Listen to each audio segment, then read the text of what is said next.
Hello all dear friends welcome back to my channel GSM Studline. तो देखिबा आज जहाँकि गतकाली प्राथमिक शिक्षक मानकर जोटा कि ग्रेड पे चेंज बा तांकर जो एलिमेंटरी कैडर पुनर्गठन जो आपण मान जानछंती गतकाली प्रस्ताव रे मंजूर होईछि तारि उपरे जदि देखिबा ताले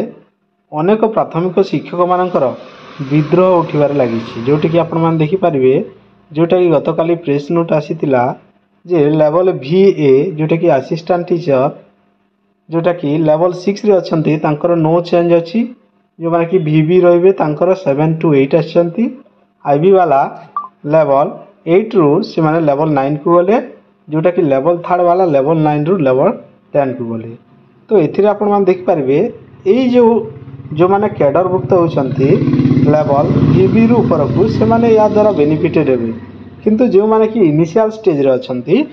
VA जोतरे कि प्राय हम जदि देखिबा 70 रे 80 हजार शिक्षक प्रायतः 90% शिक्षक जदि कहबा से माने यार फायदा कोनोसी पाइबे नहीं अर्थात से मानकर टंकाटे मध्य वृद्धि हबो नहीं एटा रहिछि वार्ता। तो एथि पई शिक्षक मानक मनरे विद्रोहर निया जली उठी आपण मान देखि पारबे एटा देखंतु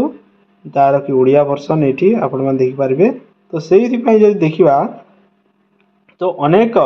जोथिरे कि शिक्षक मानक मध्य रे जन असंतोष देखा देछि। तो निहाती मु देखेबी आपण मानकु जोटा कि शिक्षक नेता माने मध्य ता प्रति कोन करछंती विरोध भाव प्रदर्शन करछंती एवं किपरि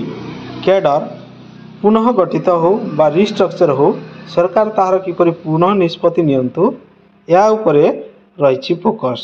तो निहाती आम चैनल मध्य आपण मानकु वार्ता रहिबो जे आपण माने निहाती से गोटे चिंताधारा उपर रहंतु एवं सरकार मध्य जहाँ कि प्राथमिक शिक्षकंकर रहिछि जो कैडर पुनर्गठन होला ताकू पुनः तर्जमा करी तार समाधान करंतु जहा द्वारा कि जो 1,30,000 शिक्षक अछंती ओडिशा रे एलिमेंटरी कैडर भुक्त समस्ते या द्वारा बेनिफिटेड हुंतु। तो मु आपण मानकु किछि वीडियो वार्ता देखिबी आपण माने लीडर मानक जोटा कि सुशांत बेहेरा सर आ जोटा कि ब्रह्मानंद महाराणा सर जो वार्ता दैछंती ताकू मु आपण मानकु देखुछि आपण माने देखि नियंतु। देखंतु एठी मध्य मिलित प्राथमिक शिक्षक मंच जो बैनर अछि से बैनर तले मध्य वर्तमान विरोध होछि जोटी कि आपण माने देखि परबे सांगठनिक सर्कुलर बा वार्ता प्रेरण करछंती जोटी कि आपण माने देखिबे मुख्य वाहक अछंती मलय कुमार जेना सुनील कुमार प्रधान आर्तवंजन साहू कोन रहिछि वार्ता देखिनबा सांगठनिक वार्ता जोटी आपण माने देखिबे समस्तंकु संग्रामी अभिनंदन।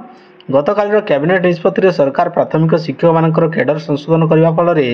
अल्प संख्यक शिक्षक माने सामान्य भावे उपकृत हेबाकू जाउथिबा बेले अर्धाधिकरु अधिक शिक्षक शिक्षयित्री किछि भी लाभ हेबे नाही। दुखर विषय 2011 परवर्ती नियुक्त और प्रमोशन रु वंचित शिक्षकों पई सरकार किछि भी करनांती। मिलित प्राथमिक शिक्षक मंच सर्वदा समस्त संघ को एकाठी करी मूल दाबी जहा कि प्राथमिक शिक्षक समाज सम्मान और स्वाभिमान 2800 ग्रेड पे 6 गोटी नेशनल इंक्रीमेंट और पुराना पेंशन दाबी रे 3टी बड़ आंदोलन करी सरकार सहित अनेक थर आलोचना कर जाइथिला। तेणु एपरी घोषणा को सरकार पुनर्विचार करी प्रतिफलित शिक्षक असंतोष प्रशमित करने पई नियोजित पदक्षेप नियंतु जोटा कि आवाहक मंडली मिलित प्राथमिक शिक्षक मंच ठीक अछि देखि नबा को गतकाली राज्य सरकार कैबिनेट रे प्राथमिक शिक्षक मानकर कैडर को अनुमोदन करछंती संशोधन करछंती। मु आपण मानक गोटे कथा कहबा चाहे 2022 मसिया रे आमे आंदोलन करथुलु 23 मसिया मध्ये आंदोलन करथुलु हमर मुख्य दाबी थिला प्राथमिक शिक्षा रु ठिका नियुक्ति बातिल हो प्राथमिक शिक्षक मानक केंद्रीय हार रे दरमा दिया जाऊ एवं 6 वर्षर ठिका कार्यकाल को मूल चाकरी नेशनल इंक्रीमेंट देई गणना करा जाऊ एवं कला क्रीड़ा शिक्षक मानकर कैरियर एडवांसमेंट एवं गण शिक्षक मानकर मध्य सेमानकु कैडर भुक्त करिबा एई भଳି बेके अनेक मुख्य दाबी थिला। किंतु राज्य सरकार जो कैबिनेट रे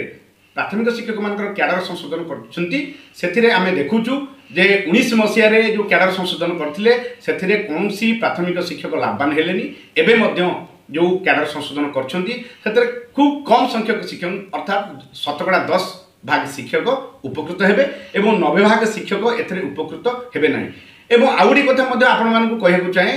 1997 मसीहा क्याडर रूल रे 1,38,000 शिक्षक पदवी थिला एवं 27 वर्ष पर 2024 मसीहा स्कूल संख्या बढ़ी, पिला संख्या बढ़ी, किंतु शिक्षक पदवी संख्या बढ़ू ना। तेणु शिक्षक पदवी संख्या न बढ़ शिक्षक मैंने पदोन्नति ठीक भाव में पाऊना। तेणु आम राज्य सरकार को माननीय मुख्यमंत्री की अनुरोध करूँ, आमर जो मौलिक दाबी थिला प्राथमिक शिक्षार टीका नियुक्ति उठा, प्राथमिक शिक्षक मानक केन्द्रीय भाव में दरमा देवा और 6 वर्षर टीका कार्यकाल को नेशनल इंक्रीमेंट दे मूल चाकरी गणना करिया एकु निश्चित भाव में पूरण करेंगे और जहाँ निष्पत्ति कर पुनर्विचार करी जो कैडर संशोधन कैडर संशोधन में कौन शिक्षक लाभवान होना। तेणु मुख्य दाबी की पूरण करने आम माननीय मुख्यमंत्री को निष्पत्ति परिवर्तन करने अनुरोध करूँ। नमस्कार, मु गणमाध्यम प्रतिनिधि मान जरिया माननीय 5T अध्यक्ष नवीन ओडिशा मो ओडिशार चेयरमैन एवं लोकप्रिय मुख्यमंत्री माननीय श्रीयुक्त नवीन पट्टनायक महोदय को गतकाली जो राज्य सरकार